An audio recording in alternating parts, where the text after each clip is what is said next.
He fabricado el Vimo versión 2 de Hora de Aventuras con inteligencia artificial y software personalizado. A este Vimo le he programado su propio sistema operativo basado en lo que podemos ver en algunos capítulos y varias cositas más que no tenía el que hice en 2023. Esta no es la primera vez que hago una segunda versión de un proyecto, ya que hice una actualización de los brazos mecánicos o del contenedor de gritos de Monstruos S.A. Así que si quieres ver lo que he añadido nuevo, quédate que te lo cuento. Pero antes, un mensaje del sponsor del canal. Este vídeo está patrocinado por PCBWay, lo que a mí me gusta llamar la mano derecha de un maker. PCBWay es una empresa especializada en la fabricación de placas de circuitos impresos y servicio de ensamblaje electrónico. Además, en PCBWay no solo puedes pedir tus placas, sino que tienen servicios de prototipado rápido como impresión 3D, lo cual viene genial para la gente que no tiene ninguna impresora en su casa.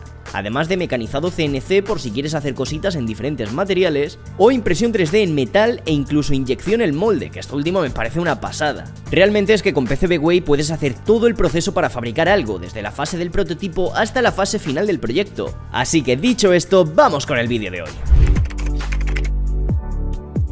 Este vídeo lo vamos a dividir en tres partes: sistema operativo, hardware y software. Así que empezamos por el principio, el sistema operativo. Como os comentaba antes, hacer un Vimo no es nuevo en este canal, ya que hice uno en 2023, que al menos en Instagram y en TikTok superan el 1.000.000 de reproducciones. Para refrescar un poco, el Vimo versión 1 contaba con un sistema operativo completo, al igual que un PC, un emulador y el programa con inteligencia artificial que permitía escuchar y hablar. Pero el problema es que todo esto estaba por separado. Me explico. A una Raspberry, que al final es el cerebro de este proyecto, le puedes instalar sistemas operativos, ya que al fin y al cabo no deja de ser un microordenador. Este sistema operativo se instala en la tarjeta SD, que actúa como disco duro en la Raspberry, con un programa llamado Raspberry Pi Imager, o como se pronuncie, y puede variar en función de lo que necesitemos. Por ejemplo, si quieres hacer un arcade o una consola, podemos instalar un sistema operativo como RetroPie, que hace que al iniciar la Raspberry todo ya esté preparado y configurado por defecto para utilizar la placa con esa intención y con el sistema operativo de RetroPie. Si queremos un ordenador como tal, tenemos una distribución de Linux llamada Raspberry Pi OS,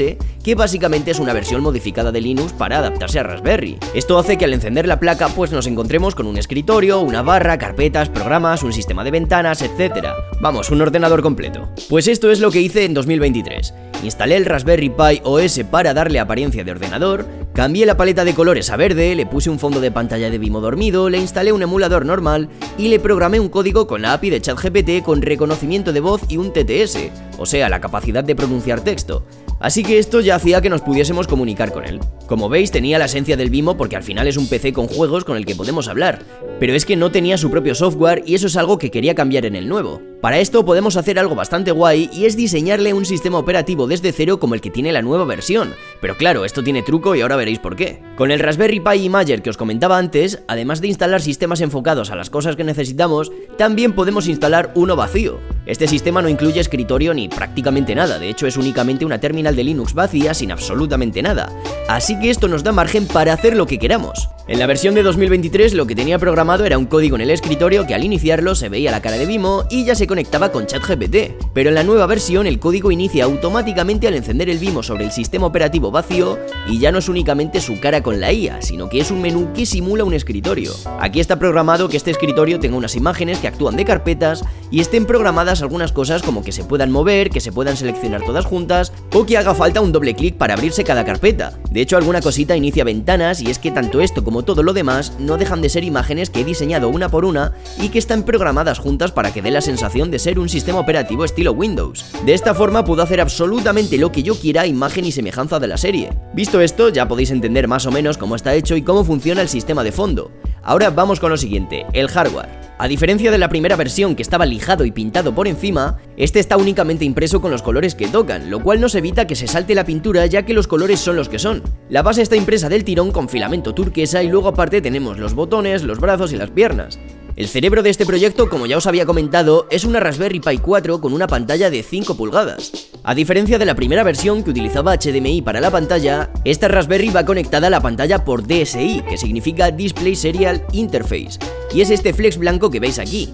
Gracias a esto, pues nos ahorramos espacio. La pantalla la he encajado en una pieza que irá por dentro del Vimo, la cual me permitirá encajarla bien sin que se mueva. que por cierto la estáis viendo blanca, pero luego la cambié a azul para que no desentonase con el resto de piezas. Para la parte frontal esta vez he prescindido de los botones, pero he mantenido los dos USB frontales para conectar mandos, teclados o ratones. Aquí he utilizado un par de conectores hembra de USB que van conectados con 4 cables cada uno a modo de adaptadores a los USBs de la propia Raspberry. Vamos, que lo único que he hecho ha sido moverlos de sitio. Para el tema de la alimentación hacemos exactamente lo mismo, ya que le he soldado un conector USB-C para alargarlo y llevarlo directamente a un regulador de voltaje que convierte los 12 voltios de la batería a los 5 voltios que necesitamos para la Raspberry. Esto además tiene un botón en la parte trasera junto al conector de la batería para encender y apagar el Vimo. Para el tema del reconocimiento de voz, esta vez voy a utilizar un micrófono USB muy pequeño que viene genial para proyectos portátiles. Este micrófono va conectado a un cable USB y encajado en la parte frontal de la carcasa. Con todo esto ya tenemos una visión general de cómo funciona todo el hardware, así que pasamos a lo más interesante, el software. Al encender el Vimo, lo primero con lo que nos encontramos es un escritorio y varias aplicaciones disfrazadas de carpetas y un fondo que simula a Vimo durmiendo. Cuando abrimos el programa de despertar, nuestro Vimo abre los ojos y comienza a reconocer nuestra voz en cuanto le hablamos, teniendo además cambios faciales cuando escucha o cuando piensa la respuesta. ¿Quién te cae mejor, Finn o Jake? Buena pregunta.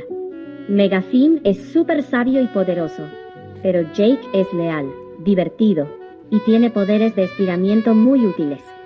¿Prefieres la sabiduría y el tamaño o la amistad y la versatilidad? ¿Tú con quién te quedarías? Esto lo hace con la API de ChatGPT de la que ya hemos hablado en otros vídeos, mismamente en el primero del Vimo, o en otros más recientes como ese en el que me cloné por IA, en el que profundizo bastante más cómo funciona todo esto. Lo siguiente que tenemos es la parte de ajustes, que bueno, que aquí tampoco tiene nada muy relevante porque únicamente sirve para cambiar ajustes, poca cosa más. Y también tenemos un emulador integrado para jugar a todos los juegos retro que queramos, el cual es RetroArch. Al principio del vídeo os decía que le puedes instalar un sistema operativo enfocado a juegos, pero en el caso de algunos emuladores también pueden instalarse dentro de tu Raspberry junto a tu código y lanzarse cuando nosotros queramos. Este emulador personalmente me encanta porque imita el menú de la PSP y de la PlayStation 3. Aquí podemos cambiar ajustes de controles libremente y luego simplemente seleccionamos los juegos que estén incluidos en la tarjeta SD o directamente desde un USB. Le he incluido algunos detalles para hacerlo más dinámico, como un Paint para dibujar, ya que obviamente si tenemos un ordenador pues este debe contar sí o sí con programa de dibujo, o una aplicación del mapa de O, el país de Hora de Aventuras, con un botoncito para cambiar el estilo del mapa entre una vista estilo Hora de Aventuras o un estilo más Google Maps. Además cuenta con un botón para localizar a Finn y Jake y ver en qué aventura están actualmente. Estos iconos de posición se mueven por las zonas de tierra del mapa y se generan de forma aleatoria cada vez que iniciamos el Vimo. Lo mejor de todo es que le he diseñado y programado Guardianes del Sol, el mismo videojuego al que Finn y Jake juegan en la serie. Este es un juego de plataforma sencillo con estética retro pixel art muy limitada y que cuenta con las típicas físicas de plataformas básicas, ataques, enemigos, monedas, vidas, sistema de puntuación y jefes finales sacados también directamente desde la serie. Obviamente no me he puesto aquí a programar 1000 niveles diferentes porque si no se me hace eterno, así que el nivel es un loop que se va repitiendo conforme vences al jefe final, haciendo que en cada vuelta el jefe final pues le haga falta un golpe más para vencerlo. Además, si os fijáis en la pantalla del menú del juego he incluido un sistema de récords. Para hacer este juego me he basado bastante en el de la serie, obviamente, pero cogiendo elementos del juego del dinosaurio de Google Chrome, ya que también es un loop con elementos que se generan al azar, que en nuestro caso pues son monedas y enemigos, y que va aumentando su dificultad de forma progresiva. Aquí hago un inciso para enseñaros todo el archivo que tengo de dibujo, y es que cada imagen, cada icono, botón, ventana y cada todo está vectorizado con todo el nivel de detalle que me ha sido posible. Aunque el juego parezca que es de pixel art, este también son imágenes vectorizadas. Y eso por no hablar del mapa, que me llevó varios días hacerlo entero basándome en el mapa original de la serie. Y por último tenemos el detalle que junto a Guardianes del Sol más me gusta, y es el del gestor de archivos que utiliza en un capítulo para hacerse cosquillas borrando sus propios archivos. En el capítulo llamado Be More, Vimo se esconde debajo de una caja y comienza a borrarse archivos, provocándose a sí mismo errores porque le da cosquillas.